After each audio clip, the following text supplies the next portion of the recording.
혹시 밤하늘을 올려다보며 그 끝을 상상해 본 적이 있으신가요? 매일 우리가 서 있는 이 땅이 사실은 거대한 바위 덩어리로 만들어진 행성이고, 지금 이 순간에도 어마어마한 속도로 우주 공간을 날아다니고 있다는 사실을 생각해 보신 적 있으십니까? 우리가 경험하는 모든 감정, 모든 이야기, 모든 역사가 담긴 이 작은 세상이 과연 광활한 우주에서는 어떤 의미를 갖는 것일까요? 지금부터 우리는 상상조차 힘든 우주의 실제 크기를 함께 알아보는 놀라운 탐험을 시작하겠습니다. 우리가 매일 밤 바라보는 달부터 이야기를 시작해보죠. 지구에서 가장 가까운 우주 이웃인 달은 우리로부터 대략 38만 4천 킬로미터 떨어져 있습니다. 숫자로는 쉽게 말하지만 실제로는 얼마나 먼 거리일까요? 만약 매일 8시간씩 쉬지 않고 걸어간다면 무려 9년이 넘게 걸리는 거리입니다. 1960년대 후반과 1970년대 초에 아폴로 우주 비행사들이 이 머나먼 여행을 성공시켰을 때 그들은 인류 역사상 그 누구도 본 적 없는 광경을 목격했습니다. 바로 우주에서 바라본 지구의 모습이었죠. 달 표면에서 보면 우리가 살고 있는 지구 전체가 끝없이 검은 우주 공간에 떠 있는 작고 푸른 구슬처럼 보입니다. 이 순간 비로소 인류는 우리 행성이 얼마나 고독하고 아름다운 존재인지를 깨달을 수 있었습니다. 이제 우리 생명의 근원인 태양으로 여행을 떠나보겠습니다. 태양까지의 거리는 약 1억 5천만 킬로미터로 과학자들은 이 거리를 천문단위라고 부르죠. 놀라운 점은 태양에서 출발한 빛이 우리 눈에 도달하기까지 8분 20초가 걸린다는 사실입니다. 즉, 지금 이 순간 하늘의 태양을 보고 계시다면 8분 전에 과거를 보고 계신 것이죠. 만약 고속도로를 타고 태양까지 자동차로 간다면 쉬지 않고 운전해도 100년이 넘게 걸릴 겁니다. 태양의 크기는 지구보다 109배나 크며 태양 안에 지구를 100만 개도 넘게 넣을 수 있을 정도로 거대합니다. 태양의 표면 온도는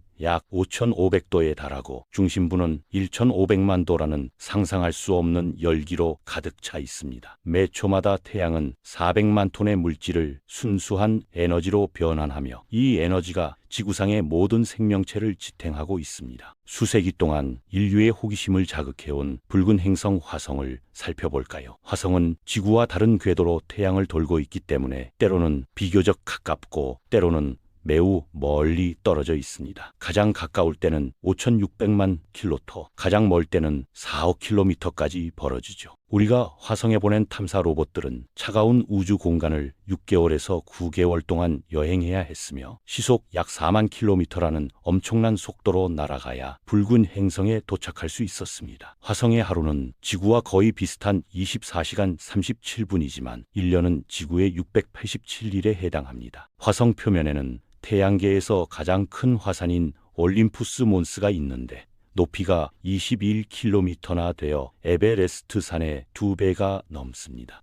또한 마리네리스 협곡은 길이가 4,000km에 달해 미국 대륙을 가로지를 정도로 거대한 규모를 자랑합니다. 태양계에서 가장 큰 행성인 목성으로 계속 나아가 보겠습니다. 목성은 워낙 거대해서 태양계의 다른 모든 행성들을 합쳐도 목성 안에 들어갈 수 있을 정도입니다. 태양으로부터 약 7억 8천만 킬로미터 떨어져 있어 지구보다 태양에서 5배 이상 멀리 있죠. 목성의 지름은 지구의 11배이고 질량은 지구의 318배에 달합니다. 목성은 주로 수소와 헬륨 가스로 이루어진 거대한 가스 행성으로 표면이라고 할 만한 고체 부분이 없습니다. 대신 끊임없이 소용돌이치는 구름층들이 아름다운 줄무늬 패턴을 만들어내고 있죠. 목성의 가장 유명한 특징 중 하나는 대적점이라는 거대한 폭풍입니다. 이 폭풍은 지구 전체보다 2배나 큰 크기로 최소 300년 이상 계속되고 있는 것으로 알려져 있습니다. 목성 주위에는 현재까지 80개가 넘는 위성이 발견되었으며 그중 가장 큰 4개는 갈릴레이가 처음 발견해서 갈릴레이 위성이라고 불립니다. 그런데 목성도 태양계 끝과는 거리가 멀습니다. 태양계 가장 바깥쪽에 위치한 해왕성은 태양으로부터 무려 45km나 떨어져 있어서 햇빛이 그곳까지 도달하는 데만 4시간이 넘게 걸립니다. 해왕성에서 바라본 태양은 하늘에 떠 있는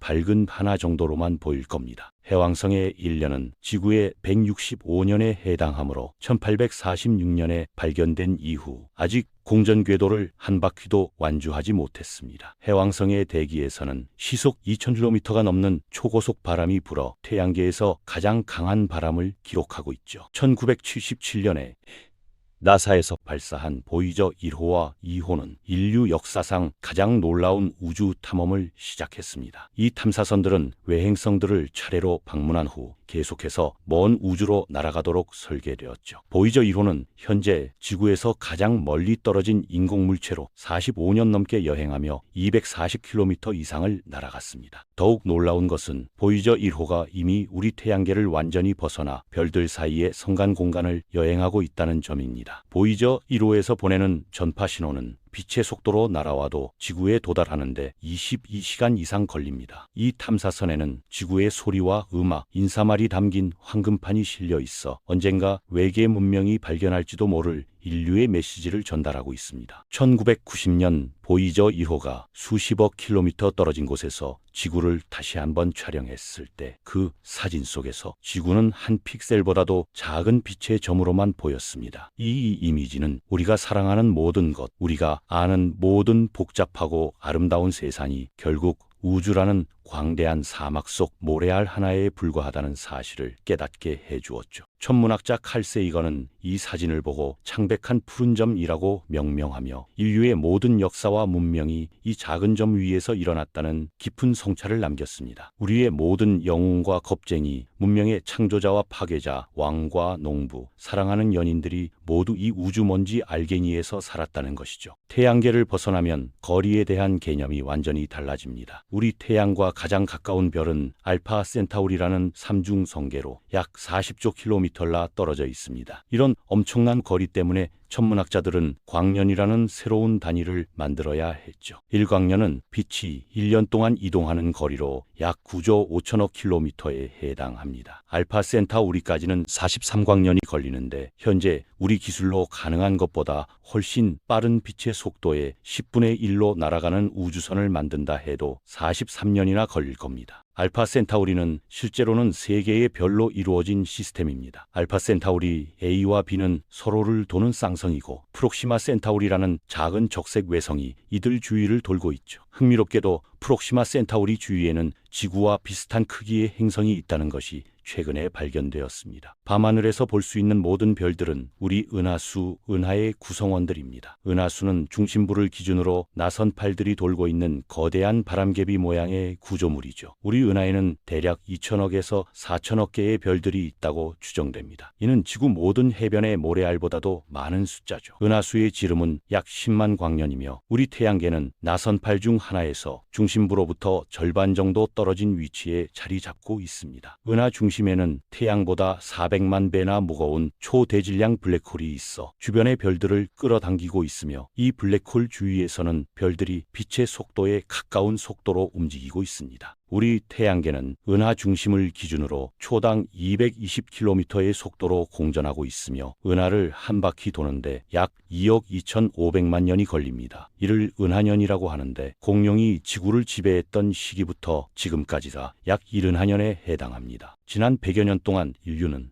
라디오와 텔레비전 신호를 우주로 보내왔습니다. 이런 신호들이 퍼져나간 범위는 현재 지구 주변 약 200광년 정도의 구역을 형성하고 있죠. 그런데 우리 은하 전체가 10만 광년이니까 인류의 존재를 알릴 수 있는 신호는 은하 전체에서 극히 작은 부분에만 도달한 셈입니다. 은하 대부분의 지역에서 인간은 여전히 전혀 알려지지 않은 존재인 거죠. 만약 외계 문명이 있다면 그들이 우리의 신호를 받기까지는 수만 년 또는 수십만 년이 더 걸릴 수도 있습니다. 이는 인류 전체 역사보다도 훨씬 긴 시간입니다. 은하수는 우주에 혼자 떠 있는 게 아닙니다. 국부은하군이라는 작은 은하 집단의 일원으로 약 1천만 광년 범위에 80여 개의 크고 작은 은하들이 분포되어 있죠. 이 집단에서 가장 큰 구성원은 안드로메다 은하로 약 1조 개의 별을 포함하고 있으며 실제로 우리 쪽으로 다가오고 있습니다. 다행히 안드로메다와 은하수가 충돌하기까지는 45억 년이나 남았고 그때가 되면 매우 천천히 합쳐져서 당시 존재할 생명체들은 눈치채지 못할 정도일 겁니다. 두 은하가 합쳐지면서 밀칠레다 또는 안드라미다라는 새로운 이름의 거대한 타원 은하가 탄생할 것으로 예상됩니다. 국부 은하군에는 우리와 안드로메다 외에도 삼각형자리 은하, 대마젤란 구름, 소마젤란 구름 등 다양한 크기의 은하들이 있습니다. 마젤란 구름들은 남반구에서 맨눈으로도 볼 수 있는 작은 은하들로 우리 은하의 위성 은하 역할을 하고 있죠. 국부 은하군 자체도 천여자리 은하단이라는 훨씬 더 큰 구조의 작은 동네 중 하나일 뿐입니다. 천여자리 은하단에는 6,500만 광년에 걸쳐 3,300개가 넘는 은하들이 흩어져 있죠. 그런데 천여자리 은하단조차 천여자리 초은하단이라는 더욱 거대한 구조의 일부분입니다. 이런 초은하단들은 마치 우주의 도시들 같아서 중력으로 묶여있는 수많은 은하들의 집합체라고 할 수 있습니다. 천여자리 초은하단은 1억 1천만 광년에 걸쳐 펼쳐져 있으며 각각 수십억 개의 별을 가진 수천 개의 은하들을 포함하고 있습니다. 천여자리 은하단의 중심에는 M87이라는 거대한 타원 은하가 있는데 이 은하의 중심에는 태양보다 65억 배나 무거운 초대질량 블랙홀이 자리하고 있습니다. 2019년에 인류가 처음으로 직접 촬영한 블랙홀이 바로 이 M87의 중심 블랙홀이었죠. 최근 천문학자들은 초은하단들조차 더 큰 구조의 부품이라는 사실을 알아냈습니다. 우리 천여자리 초은하단은 라니아케아라는 거대 구조에 속해 있는데 이는 하와이 말로 끝없는 하늘을 뜻합니다. 라니아케아는 5억 2천만 광년에 걸쳐 10만 개가 넘는 은하들이 분포되어 있을 정도로 거대합니다. 이 모든 은하들은 거대 인력체라는 신비로운 영역을 향해 천천히 흘러가고 있으며 이곳의 강력한 중력은 은하단 전체를 바다로 흘러가는 우주의 강물처럼 끌어당기고 있죠. 동시에 라니아케아 전체도 샤플리 초은하단이라는 더 거대한 구조의 중력에 이끌려 초당 600km의 속도로 움직이고 있습니다. 우주 최대 규모에서 보면 은하들의 분포는 거대한 거미줄 같은 구조를 이루고 있습니다. 수십억 광년에 걸친 필라멘트들이 서로 연결되어 있고 그 사이사이에는 거의 텅 빈 거대한 공허 지역들이 존재합니다. 이러한 우주의 거대 구조는 빅뱅 직후에 아주 미세한 밀도 차이에서 출발해 138억 년에 걸쳐 형성된 것입니다. 가능한 가장 큰 규모로 확대해보면 우리는 관측 가능한 우주의 경계에 도달하게 됩니다. 이는 빅뱅 이후 빛이 우리에게 도달할 수 있었던 공간의 영역이죠. 관측 가능한 우주의 반지름은 약 465억 광이고 전체 지름은 930억 광년 정도입니다. 우주의 나이가 118억 년인데 왜 관측 가능한 범위가 더 클 수 있는지 궁금하실 텐데요. 그 답은 빅뱅 이후 공간 자체가 계속 팽창해왔고 빛이 우주를 여행하는 동안 물체들 사이의 거리가 늘어났기 때문입니다. 우주 팽창으로 인해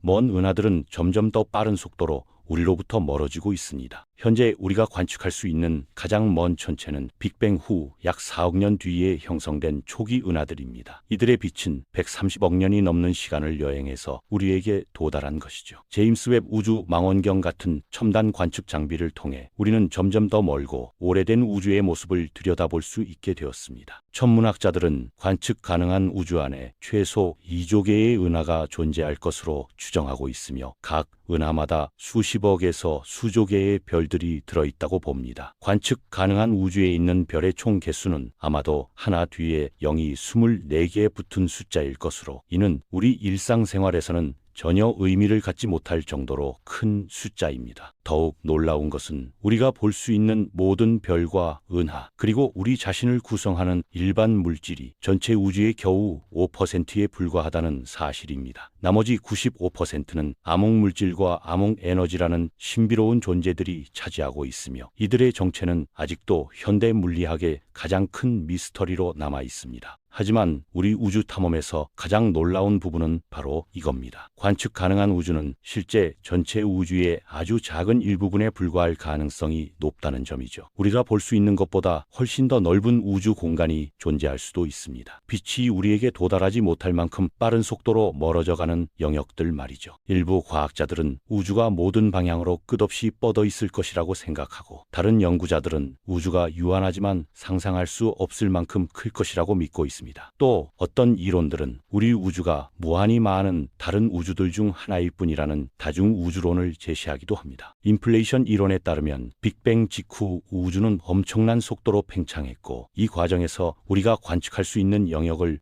훨씬 넘어서는 광대한 공간이 만들었을 것입니다. 만약 이 이론이 옳다면 우리가 볼 수 있는 우주는 실제 전체에서 극히 미미한 부분에 불과할 것입니다. 양자역학의 원리를 우주론에 적용한 일부 이론들은 우주가 끊임없이 새로운 영역들을 만들어내며 영원히 팽창한다고 제안합니다. 이런 영원한 인플레이션 모델에서는 우리와 같은 우주가 무한히 많이 존재할 수 있으며 각각 다른 물리 법칙을 가질 수도 있다고 합니다. 끈 이론 같은 고급 물리 이론들은 우리가 인식하는 3차원 공간 외에도 추가적인 차원들이 존재할 가능성을 시사합니다. 만약 이런 여분의 차원들이 실제로 존재한다면 우주의 진정한 구조는 우리가 상상할 수 있는 것보다 훨씬 더 복잡하고 신비로울 것입니다. 지구에서부터 알려진 우주의 끝까지 이 어지러운 여행을 마무리하면서 우리는 존재 속에서 우리 위치에 대한 깊은 깨달음을 얻게 됩니다. 우리는 평범한 은하 외곽에 있는 보통 별을 도는 작은 암석 행성에서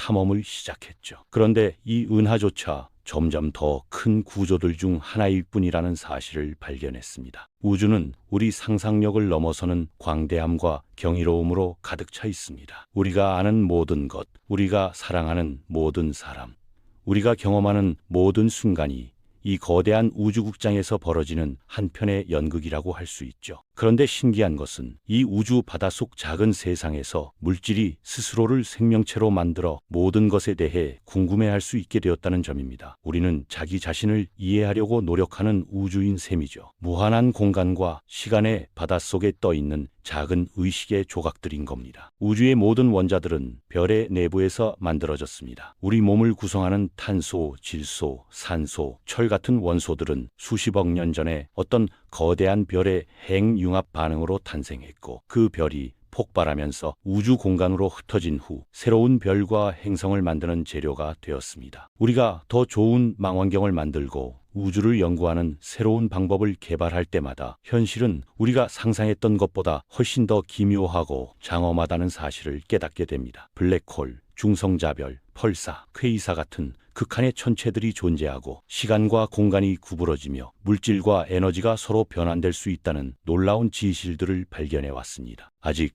우리가 모르는 것들이 훨씬 더 많습니다. 외계의 생명체가 존재하는지, 시간 여행이 가능한지, 우주가 어떻게 끝날 것인지, 뱅 이전에는 무엇이 있었는지 같은 근본적인 질문들에 대한 답을 찾기 위해 과학자들은 계속 연구하고 있습니다. 인류는 이제 막 우주를 탐험하기 시작한 어린 문명입니다. 우리가 우주에 대해 아는 것은 바닷가에서 조개 껍데기 몇 개를 주운 어린아이의 지식과 같을지도 모릅니다. 앞으로 수백 년, 수천 년에 걸쳐 우리는 더 많은 비밀들을 풀어나갈 것이고, 그 과정에서 우주에 대한 이해는 완전히 바뀔 수도 있을 것입니다. 결국 우주를 통한 우리의 여행은 겸손함과 경이로움을 동시에 가르쳐줍니다. 우리는 믿기 어려울 정도로 작지만 동시에 믿기 어려울 정도로 특별한 존재입니다. 130억 년이 넘는 우주 역사 속에서 물질이 진화하여 스스로를 인식하고 우주를 탐구할 수 있게 된 것, 그것이 바로 우리 인류입니다.